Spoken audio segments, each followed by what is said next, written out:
A very warm welcome to all of our viewers and listeners from Friends of Europe and Debating Europe. This is a specially commissioned series on 2024 Voices, where we spoke to 2024 citizens across 7 member states in Europe across last year and launched the report earlier this year. What we're doing now is to focus in on some of the key issues from some certain member states, but also things and issues that arose across the 7 member states, which are actually reflective of a lot of how citizens are feeling across Europe. For example, citizens feel that politicians have the right ideas for climate action, but won't take the right choices and decisions because they're not trusted. Citizens actually trust the EU more than their member states, ironically. And also, people feel that technology is a driver for good, but they're not sure it's in the safest hands in terms of government and politicians. So here we are today to talk about technology as a driver for economic growth and development for everybody, so that it's more of an equalizer rather than a divider, and improving social mobility rather than decreasing it. To have this debate, and which is very much focused on Poland, because Poland was one of the 7 member states that we interviewed and discussed and deliberated with citizens, a number of issues came up which are around technology. So I'm very pleased that I'm joined by a politician, an academic, and someone from the private sector. So to debate some of the issues around technology and productivity, and how do we make sure that we up our game. Those of you who have been watching developments in the past 3 months will not avoid the issue of the 2 names, Draghi, Letta, Draghi. Everyone talks about them in terms of, being the Bible, if I can say that, in terms of how we reindustrialize ourselves and close the gap between the US and China and EU. So, to debate the first question, I'm really pleased to invite one of our MEPs, Michał. Very pleased to have you with us. And you've been involved in this world for some time, both politically, but also some of the issues we want to discuss. Do you think Europe can close the gap? Has it got what it takes to up the game and ensure that we begin to ensure we are more competitive, more powerful in the race for technological advancement, and making sure that people are left behind? Well, there are a lot of issues that we need to discuss in that respect. First of all, I think that we need to have the level playing field equal for all of us, because the advantage of the American and the Chinese economy is huge, what we can read from Draghi report. European economy is based on a small and medium businesses. This is the backbone of the European economy. So how to do them able to compete with giants from America and from China. So we need to encourage, I would say, innovation in Europe, which is one of the most important issues. So we need to regulate, but at the same time, we cannot stifle the innovation in Europe, because over-regulation stifles innovation in Europe. This is what comes from Draghi report. So from the point of view of the lawmaker, we need to bring a good regulatory framework, but it cannot be too much for our entrepreneurs, not to block them when it comes to innovation. I think this is the most important issue, because when we are looking at, I would say, 3 models of innovatory economy, it's American, Chinese, and European. Americans are based on business and innovation. Of course, they have a lot of giant businesses, and at the same time, they need to protect customers.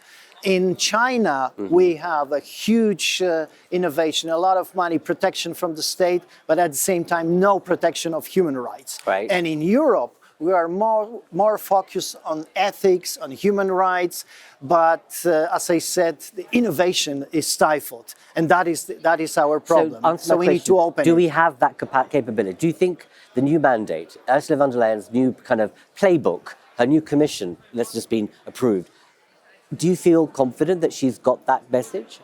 Definitely, because what she addressed during her speech when we approved the new commission was the outcome from the Draghi report. So we Right. need to make our economy, which is, as I said, more based on small and medium-sized businesses. We need to open it. We need to make these level play field. Okay. Mikhail, I'll come back to you because you've given us a response around the EU, but I want to focus on Poland because Polish citizens spoke very eloquently about their concerns about technology leapfrogging their lives and actually leaving them behind, and whether governments, national governments or the EU will be able to enable them to transition to a new digital age. But I'll come back to that in a minute. I want to go to our academic around this table. Marek, as Mikhail said, SMEs, small to medium enterprises, are the backbone of Europe's economy as well as economic growth. They are the basis through which we will grow, potentially. But we do know that many are suffering and are stifled insofar as becoming digitally savvy, right? So from your perspective, can digitalization, or how can digitalization assist SMEs, on the one hand, accelerate productivity and reduce bureaucracy? We have two gaps here. The one gap that was just mentioned is the productivity gap between European Union and, for example, the United States. But we also have a big gap between Polish SMEs productivity and average of the European Union. So Polish big companies, they'll almost reach the productivity of big companies of the European Union, while still we have this substantial gap here, which is a good news because there is a huge room for improvement. And there are many areas where new technologies can be helpful for SMEs. The first, I think, is how they deal with bureaucracy, with public administration. So here we should move to technology and e-services be a default option for dealing with the public administration. Another big problem for Poland is resolving conflicts, how courts are working, how justice system is working in terms of efficiency, and here also the technology can be very helpful for resolving problems between businesses or businesses and consumers. So if courts work smoothly in Poland, people will be happier and productivity of companies will be better. Has the court system overcome its ugly past? If I can say that in terms of you now have a proper liberal economic governing framework in place. And so before you didn't, and therefore you had the courts being determined by certain powers, including the media and elsewhere. Do you think you've overcome that? I think the current government is somehow dealing with the rule of law problem, with the problem of independence of judiciary. Yes. What should be the next stage of this process is to improve the efficiency of the court system using also new technology to promote dealings via e-courts or, just to make possible to write an email to the court, which is still not possible in many cases. But your experience of SMEs, so we speak to a lot of entrepreneurs who have come up with brilliant ideas, and they say that the licensing process, or even just getting through the gate after doing your first scoping exercise, or let's say your R&D, takes about 12 to 18 months, whereas here in the United States, and within 3 months, they've got what they need and they scale up phenomenally. Do you see that there's a potential for change at a local level in Poland? Do you think Poland could go its own way? I think there is huge potential in changing this through digitalization and making the processes easier. What is very important in Poland are services. We are very big provider of services at the domestic market, but also at the EU market. And services is something that can be done also via technologies. We learned a lot about this way of doing business after COVID-19 or during COVID-19, and now more and more companies are more skillful in this. Nevertheless, there are still barriers. You cannot do some services online, and I think there is a big room for improvement here as well. But we have this gap. We have this gap that can be closed, and this is the global problem for the European Union. And I think what is important to mention is the recent speech of Donald Tusk in Sweden a few days ago, Polish Prime Minister. He mentioned that the European economy must once again become a powerhouse, and win this competition. We can do this. We have huge potential in Europe, but there are barriers. There's over-regulations in some areas. There is also, I think, lack of skills that we should respond to, and it means it's a good news for Europe. We still have huge room for improvement. we should now make this first step. Polish presidency in the EU should be a time when this first step is made. We will watch this with interest, and we'll bring you back for a conversation about that, because one of the issues about becoming a powerhouse, fine words, and I have a lot of respect for the Prime Minister. The fact is that many member states will vote for themselves first, and then the collective secondly. So they want to. There's a kind of protectionism that happens at a member state level. We can come back to that conversation, but reality is that we don't get everyone playing in the same park or saying the right thing when they think about their national interests. Can I bring you in, Marta, please, on this, not on this topic. I'm more interested in your kind of private sector background and experience of how to ensure can AI be a force for good rather than a force for bad? We know that it has tremendous potential to solve a lot of our workforce, industry, education, health, societal challenges, right? We know that. But from your point of view, how can AI drive economic growth while addressing the concerns of people about job displacement and reskilling? Over to you. Thank you for the question, and thank you for having me in this conversation. Before I get to your question, I want to start with a quick segue from the two previous interventions. Where does Poland stand? Because I think it also informs how we could approach the question on AI as a force for good. And the answer is absolutely. Poland has the potential, has the talent, has the courage, and we see that through a number of industries that have been breaking through much quicker than in other parts of the European Union, which is also very often closely aligned with a significant difference in industrial legacy, for example. And now, when you think about where does AI comes in as a force for good, this is exactly how countries like Poland could put that transformation, that transition on steroids. So you have a lot of talent, you have skilled workforce to some degree, and this is where AI brings steroids for creativity, for the ability to explore more markets through better insights.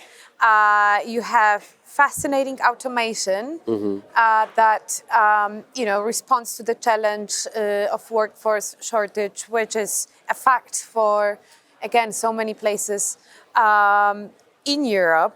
And at the same time, especially in the past 2 years, we've seen also how AI could be potentially used for the bad. And this is exactly the right time in place and history where a debate about the social contract needs to take place. And we are meeting today in the heart of this debate. European Parliament has already spent a lot of time figuring out the AI Act. We expect that more discussions are to come in the next, in the mandate that is just beginning. And as Marek said, Poland will be hosting a presidency, and I think the key to make sure that AI is used as a force for good is finding that social contract that at the same time doesn't affect businesses and opportunities that are out there for European and Polish SMEs and other enterprises. But Marty, because people, let's say you've got a Polish audience listening and watching this, will they recognize what you're saying? Will they believe the fact that the country's got a grip on the issue of skilling and workforce displacement? Will they understand that someone's got a hand on the tiller that's going to take them in the right direction? Well, I would hope so. One thing for sure, I think everyone today understands that we are entering the golden age of innovation again. Right. A new chapter, and we're just at the start of it. And this has been overwhelming in the past, say 2 years, although at places like Google, we've been looking at AI since 2016. This is when we decided we're going to be an AI first company. But it has become a widely popular and debated topic just a couple of years ago. And I think people appreciate the opportunity. I think it's an archetype that Poland has strong STEM talent. Poland is very entrepreneurial. There are also gaps that I widely recognize, and I just feel Look, we are likely heading into a perfect storm when Poland has the funding that has been unlocked for Poland, has certain strategies that are coming from different ministries and public-private groups. And again, I'm not worried about the lack of resource. Okay. I think something we should keep on the back of our mind is what I broadly call social contract. It doesn't necessarily have to be regulation. Part of it is, of course, regulation. And we always say AI is too important not to be regulated. But I feel it's a much broader consensus than just at a political level. It's music to our ears because the Friends of Europe has been, and Together with Debating Europe, has been promoting the need for a renewed social contract in Europe, which is not something that's written always. It's about a sentiment, it's a mood, it's about policy making, it's about redistribution of wealth, it's about making a fairer Europe, a more just Europe. What's the potential for technology to redraw and improve the social contract in Europe, from your perspective? Because you're going to be at the helm of the presidency. So you have an opportunity to really, I suppose, increase the visibility of these issues whilst you've got the 6 months in the seat. Well, first of all, I want to comment on what my colleagues already addressed. Yeah. Which I fully agree with Marek, that we need to cut the red tape. We need to simplify the regulation, because this is the problem, especially in Poland, but also here, too much bureaucracy to open the market, to make these small and medium businesses, make it manageable to compete with these giants from the United States and China. So this is, from my perspective, is the most important thing. But also, Marek mentioned the rule of law issue. This is a crucial topic right now in Poland, but because to make a business safely in Europe, you need a stable rule of law system. And we have this system completely destroyed after 8 years of consecutive destruction made by Law and Justice in my country. And we can see right now how difficult it is to rebuild the system of the rule of law using the rule of law mechanisms at the same time. It is very difficult, and it's also the lesson for the whole Europe, maybe not only for Europe, for the whole world. How important is this stable rule of law and safe rule of law system, and how we need to focus on it to protect the economy. This is one of the issues that comes also from the Draghi report, that we need to focus on the system. And one more remark is the military business, because it can be the kick for the economy in my country, also in the countries of Central and Eastern Europe. We are on the border with the biggest enemy right now. Indeed. And we need to improve this part of the economy. And I think that will be the challenge for the next couple of years. It's really interesting that all of you have mentioned the rule of law issue. It's been always seen as something that's consigned to the extension countries not ever getting it right. But we know right now, in the previous administration, rule of law became something which was a personal habit. And we know in Hungary, very much the case. Not only in Hungary. Not only Hungary. It is also Slovakia, it's also Spain. Indeed. So, but it's a sliding scale, if you like. And as you say, it's been deeper in your state, if you like, because it's been unchecked. And Europe is to blame for that as well, to a certain extent, as it is currently in the Hungary context as well. But do you think Mr. Tusk has the strength? I don't mean that in a kind of physical way, because there's multiple priorities in Poland right now.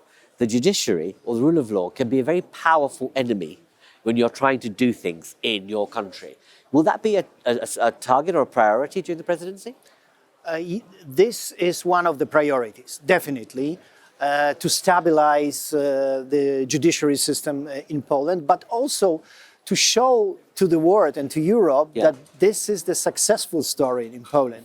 The cooperation between the civil society, the legal community, and the European Union institutions, and we made it together. So we protected finally the rule of law system because of these mechanisms. But another question arises in that respect. If we need to improve the toolbox Yes. of the European Union to protect the rule of law in other countries. Indeed. And this is the question that opens right now. And we want to raise this question during the presidency. I think that would be, well, we all look forward to that. I think none of the presidents have actually raised that. Yeah. So I think it would be an excellent opportunity for Europe to have a self-reflective moment because, as you've mentioned, rule of law is central to a renewed social contract in terms of how people believe in the state and the sense of justice and fairness. Marek. I can add something to the presidency topic. Yes. I think when you go out of this building, there is a place devoted to solidarity movement on the square here.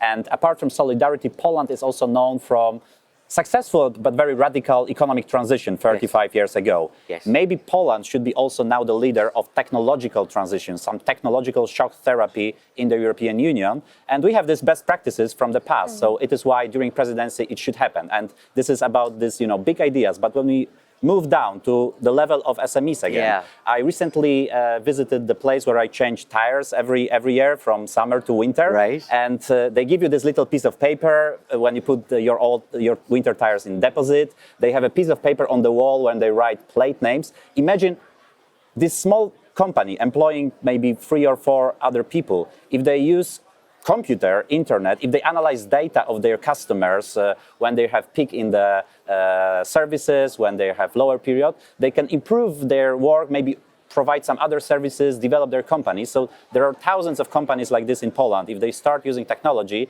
their improvement in terms of productivity can be great and their profits can also increase. This is beneficial for the economy and this is beneficial for small and medium enterprises.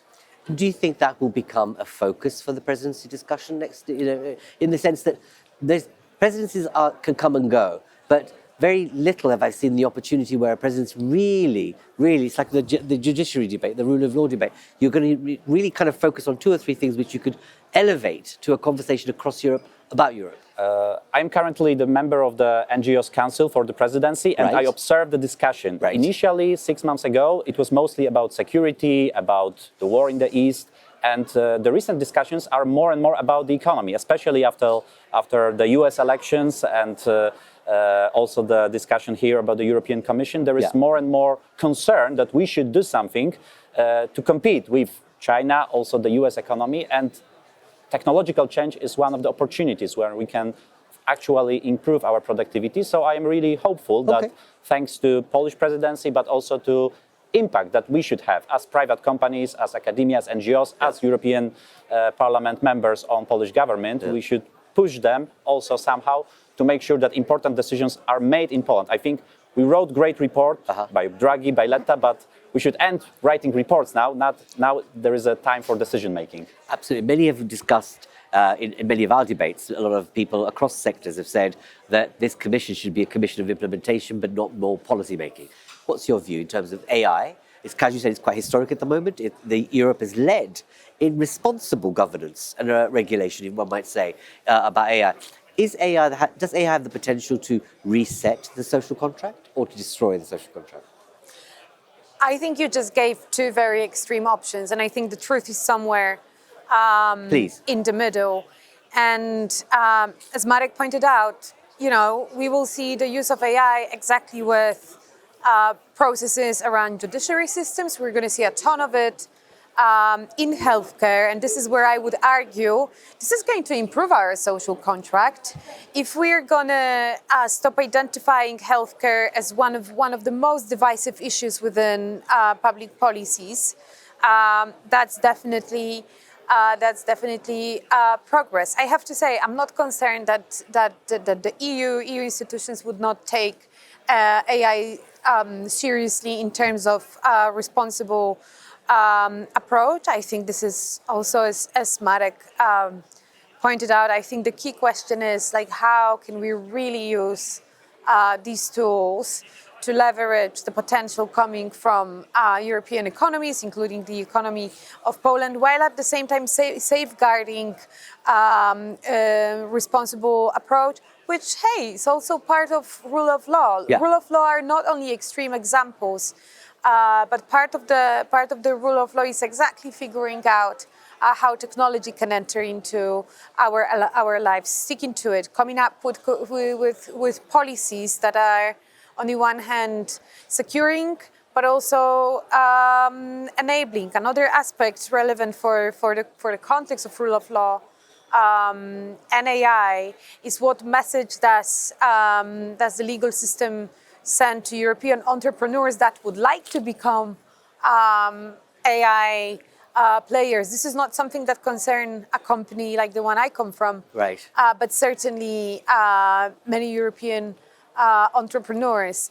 AI is definitely a reset of where we thought the world of technology was. You see so many new kids on the block, and it's also critical that the regulatory circumstances in Europe support future European new kids on the block. If Please, I may please. add something regarding AI from the point of view of lawmaker, Yeah. because we need to answer the question for the future if AI is going to be our ally or our enemy, Yeah. if it is going to help us or replace us. And we have here in this house first AI Act that will be implemented within next couple of months and years. And there are a lot of tremendous things about AI, but there are a lot of bad things about AI, especially emotional recognition in workplaces and in schools. So we need to ban some procedures when it comes to AI. And this is good. It's a very good example that European Parliament, together with the Council, prepared this act. This is, I think, the very good start, but we need a future debate on it. Indeed. Do you think that, I mean, this is my final question to you, it's twofold. A key message to the new mandate. You know, what's your message to Ursula von der Leyen on the issue of technology? But my second point to you is it's about you in the House, in the Parliament. I'm calling it the House, the European Parliament. Do you feel that is there a different mood of collaborativeness, if there's such a word? Is there more of a sense of less of infighting and wanting to actually do things together across political divides? I think that the very good point for a new mandate is to unlock the future, which is the name of our debate here. But how to do that? I think that we need to balance two sides of the coin. On one side, to put on innovation, on the other side, to protect the human rights. I'm from the LIBE committee, so I am the one who is going to protect the human rights, having in mind at the same time the need for the competitiveness, to strengthen the competitiveness of our European economy. Thank you very much. Marek, what's your message to the new Commission? What's your message to Ursula von der Leyen on the issue of technology and digitalization? I think we should treat technology as priority of economic reform in the EU, bringing competitiveness to the next stage, to something that is really important, and it improves living of people in the European Union. What is also, for example, important is older generation. They sometimes don't use technology as much as I use, but we can teach them, and there are many ways how to attract them to technology. My grandmother is using now smartphone, and sometimes, she knows something that, you were here on television about something, speaking about something, indeed. And it also helps them in not only in access to some services, but also feeling of connectivity. Maybe I don't call her so often when I should, but still I know that she can learn about something that was happening in my life thanks to technology. And there are thousands of older people who can use various services thanks to technology now in Europe, but also to feel connected to their grandchildren, to their family members. Technology is a great thing if we know how to use them, and I think in Europe we know how to use it and how to do this digital transformation during also Polish presidency. Good point, especially about older people. We know Europe's going to be encountering one of the largest older population, and with a gap in the middle and a very young population. And the cost of older people on public services is going to be huge, which member states haven't planned for. Digitalization could be a potential pathway to reduce that. What's your message to Ursula von der Leyen on this topic? Well, first of all, I hope Marek's grandmother will watch this debate. Indeed. That's on the short timeline. Look, on the longer timeline, my message for the next mandate, which I would like to really consider just broader than the one that concerns Michał here. It's not just about policymakers. I think 2025 will be a year of so many new beginnings. It's mostly the first full year of the European mandate. For Poland, it's the EU presidency. There will be new US administration in place. And while, I think at this point, we got really used to the age of uncertainty we've been in since COVID. But I really think we should all learn how to translate that into better reading of opportunities. Those who can should be supporting opportunities. And again, this is not only unasked regulators and policymakers, but also a commitment from companies like the one I represent. We talked a lot about skills. We're not oblivious to the fact that Europeans also need AI skilling. And we're only one of many who feel this responsibility, and I'm sure we'll be executing it going forward. So just to put it into a nutshell, I would say let Europeans innovate and make sure they do it in a responsible manner. Good message. That's it, folks. That's all the time we have. Thank you to you for tuning in, listening and watching. What do you make of the debate? Let us know. Contact us on our website, through our website or our social media channels, and let us know what you think of the issues that have been raised here today. But also, what are your views? What should happen? What's your message to Ursula von der Leyen, the new mandate? What would you like her to do in relation to your concerns about technology and reducing the digital divide? And are you getting the best return of your tax from your member state or your politician in terms of the needs that you have articulated? Let us know and join us again for the next and another episode of 2024 Voices, Citizens Speak Up. Thank you very much to our panel. What are the chances of having a panel with 3 names beginning with M? Michał, Marta, and Marek. Thank you very, very much for joining me and us on this debate, and look forward to seeing you again. Thank you very much and take care.